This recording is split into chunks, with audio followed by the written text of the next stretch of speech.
Hey guys, hey, what's that? I'm changing my Easter video. That's what I got for Easter, and here's this. I got this. I got a new card game for my phone.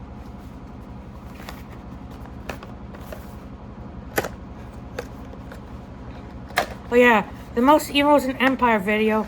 Evil and Emperor to ever exist is playing in the background by horrible historian and the painful historian. Chronicler He's playing in the background here. A contemporary eyewitness, described with the specificity of a man who had personally seen what he was writing about. In 1182, before Andronicus was even held the throne, he committed the Latin massacre in Constantinople. Okay, here's a quote from Pullman, and here's a quote here. That's it works.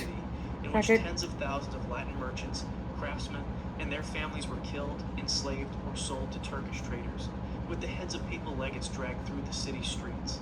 He seized power in 1183 by having the teenage Emperor Alexios II strangled with a bowstring, personally overseeing the disposal of the body, and married Alexios' 12-year-old widow.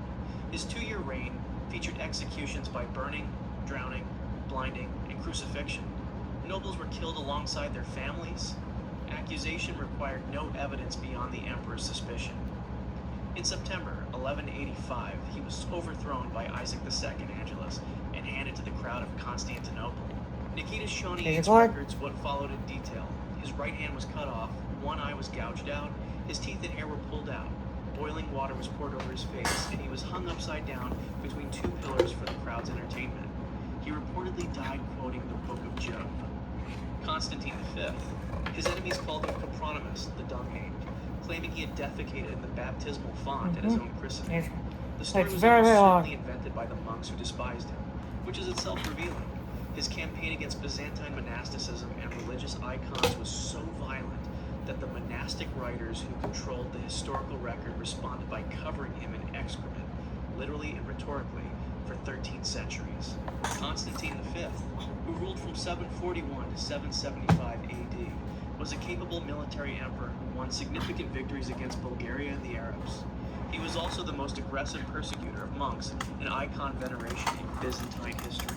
From approximately 765 AD, his iconoclast campaign turned from theological debate to physical violence.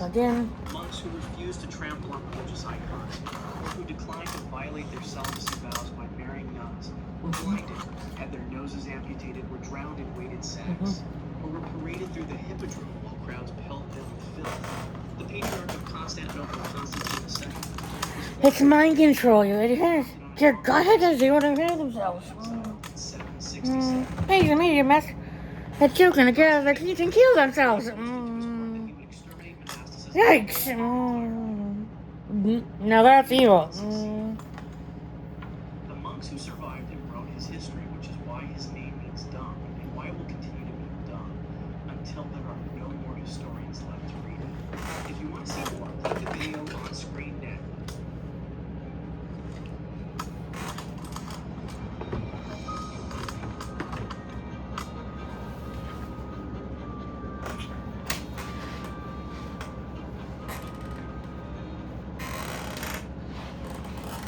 Got this place or two. And a plush. A new sloth plush. Let me just look that out first.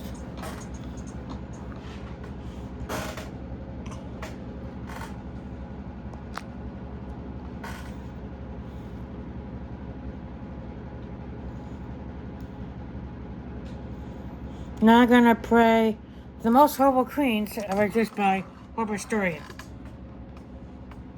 You know. Joanna of Castile. She is often handed to us as a tragic romantic, a grieving widow driven mad by love. But the reality of Joanna of Castile is far more disturbing and far more politically complicated than any love story. Born in 1479 to Ferdinand and Isabella of Spain, Joanna was heir to one of the most powerful thrones in the world, and by most accounts she was intelligent, educated, and politically capable.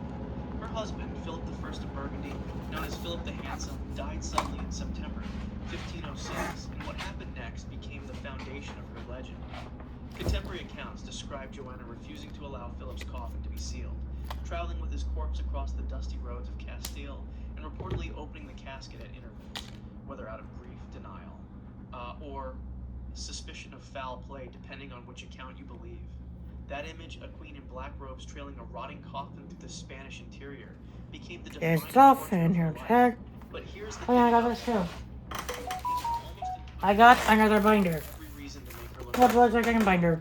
Her father Ferdinand Right moved here. quickly after Philip's death to declare her incapable of governing, and Joanna was taken to the castle of Tordesillas in Valladolid in 1509, where she would remain for the rest of her life, nearly 46 years, locked in increasingly dark and restricted conditions. Her son, Charles I, who would become Holy Roman Emperor Charles V, and one of the most powerful men in European history, had every political incentive to keep his mother declared insane and tucked away. The conditions of her confinement, according to various historical accounts, deteriorated significantly over time, with reports of darkened rooms, limited food, and clergy sent at Charles's direction to psychologically torment her with religious rituals. Whether Joanna was genuinely experiencing a severe mental illness, or whether she was a politically inconvenient woman who was gaslit and imprisoned by the men around her, remains actively debated by historians today. What is not debated is that she was kept from ruling a kingdom that was legally hers, that the men who confined her used her supposed madness to justify consolidating enormous power for themselves, and that she died in that castle in 1555, having never been given the chance to govern. She is on this list not purely as a perpetrator, but as a case study in how royal evil works in multiple directions, and as a reminder that sometimes the cruelty flows from the throne inward just as brutally as it flows outward. Maria Theresa of Austria. History has been extraordinarily generous to Maria Theresa of Austria, the Habsburg ruler who reigned from 1740 to 1780 as Queen of Hungary and Bohemia and Holy Roman Empress, and that generosity has involved a remarkable amount of looking away. The standard biographical treatment celebrates her as an enlightened reformer, a capable administrator, a devoted mother of 16 children, and a stabilizing force in turbulent European politics. Yeah. All of that is broadly true. It is also true that she was a committed, documented, and explicitly stated anti-Semite who used the full power of her state apparatus. You're flying.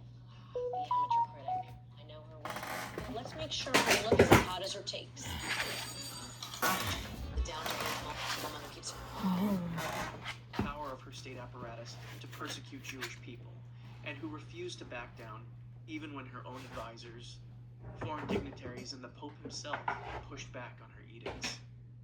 In December 1744, she ordered the expulsion of Jews from Prague, accusing them without credible evidence of having aided Prussian forces during the War of the Austrian Succession. Thousands of people were uprooted from homes and communities their families had occupied for generations.